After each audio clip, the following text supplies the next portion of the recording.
नमस्ते। ऑनलाइन कक्षा में आप सबों का एक बार फिर से हार्दिक स्वागत है।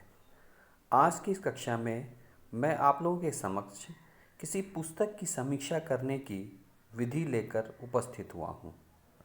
यदि हम किसी पुस्तक की समीक्षा करते समय इन बातों का ध्यान रखें तो निश्चित तौर पर हम उस पुस्तक की अच्छी तरीके से समीक्षा कर सकते हैं।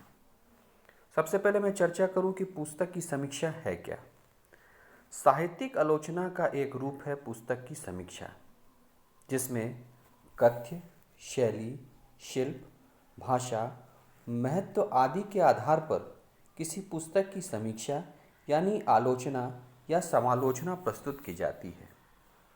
किसी भी प्रकाशित पुस्तक को प्राथमिक स्रोतों के रूप में प्रयुक्त करते हुए उसकी समालोचना करना ही पुस्तकीय समीक्षा कहलाती है।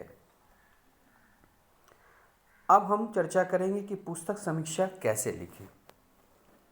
पुस्तक समीक्षा लिखने के लिए कोई निश्चित तरीका नहीं है, लेकिन फिर भी इसके कुछ बिंदु होते हैं जिससे आप एक अच्छी पुस्तक समीक्षा लिख सकते हैं।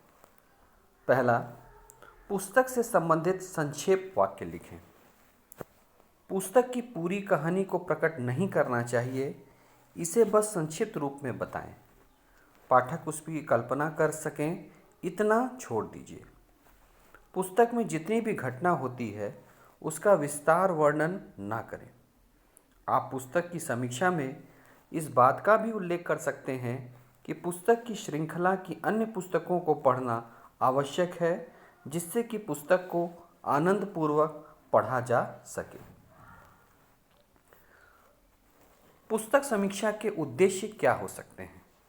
पुस्तक समीक्षा लिखने का उद्देश्य यह होता है कि इससे पुस्तक के बारे में पाठकों को परिचय दिया जाता है।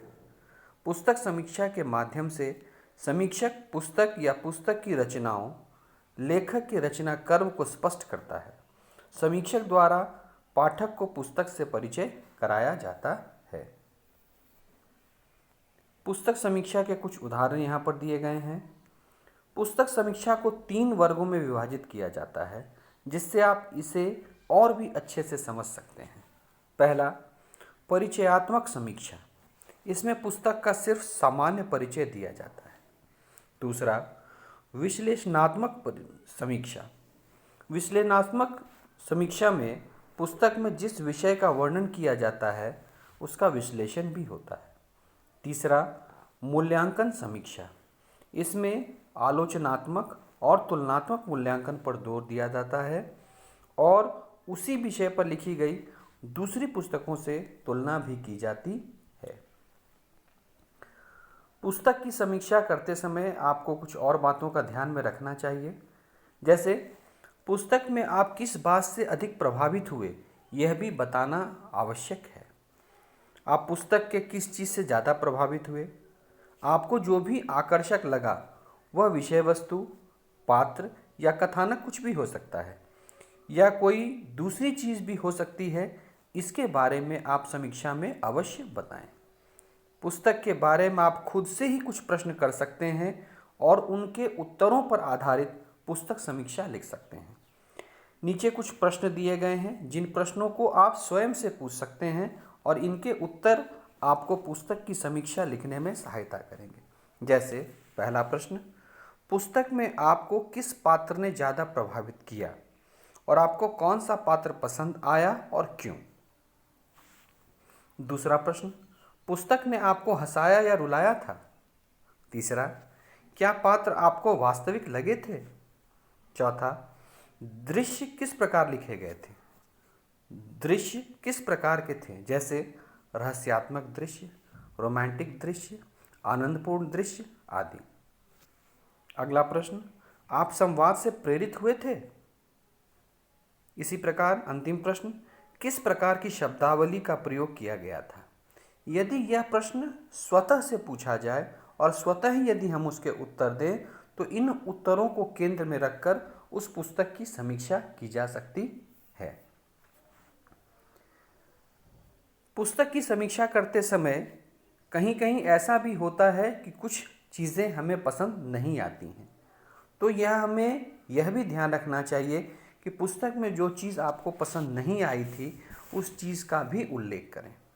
पुस्तक में आपको बहुत से अंश पसंद आए होंगे, लेकिन पुस्तक के बहुत से अंश ऐसे भी हो सकते हैं जिसने आपको प्रभावित नहीं किया हो, जिनमें कहानी की शुरुआत, कहानी का अंत, विषय वस्तु, पात्रों का व्यवहार कुछ भी हो सकता है। तो इसका वर्णन अवश्य करें। तत्पश्चात पुस्तक समीक्षा का समापन करें। पुस्तक समीक्षा का समापन आपको इस तरह से करना है कि यह पुस्तक पाठकों को किस तरह से आकर्षित करती है, जिसमें युवा पाठक भी हो सकते हैं, वयस्क पाठक भी हो सकते हैं, नाटक, रोमांस, रहस्य कुछ भी हो सकते हैं। आप इस पुस्तक को किसी और पुस्तक से तुलना कर सकते हैं, उसे भी सम्मिलित कर लीजिए। और अंत में पुस्तक का मूल्यांकन अवश्य करें, क्योंकि आपने जो पुस्तक की समीक्षा की है उस समीक्षा के आधार पर ही पुस्तक का मूल्यांकन किया जाता है। आप पुस्तक का मूल्यांकन कर सकते हैं और इसे स्कोर दे सकते हैं, जिससे पाठकों को लगेगा कि पुस्तक पढ़ना चाहिए या नहीं। तो यहाँ पर किसी एक पुस्तक की समीक्षा की चर्चा हमने की, उससे संबंधित कुछ आवश्यक बातें यहाँ पर बतलाने का प्रयास किया है। बाकी यह लिखने वाले की सृजनात्मक शक्ति पर निर्भर करता है कि कैसे वह चीज़ों को अपने साथ सहेजकर, समेटकर पुस्तक की अच्छी तरीके से समीक्षा करता है, जिससे पुस्तक का मुख्य उद्देश्य पाठक तक निश्चित तौर पर पहुंच जाए। मुझे उम्मीद है कि इन केंद्र बिंदुओं को ध्यान में रखकर आप किसी पुस्तक की समीक्षा करने का प्रयास करेंगे तो निश्चित तौर पर आप उस एक पुस्तक की अच्छी समीक्षा कर सकेंगे। धन्यवाद।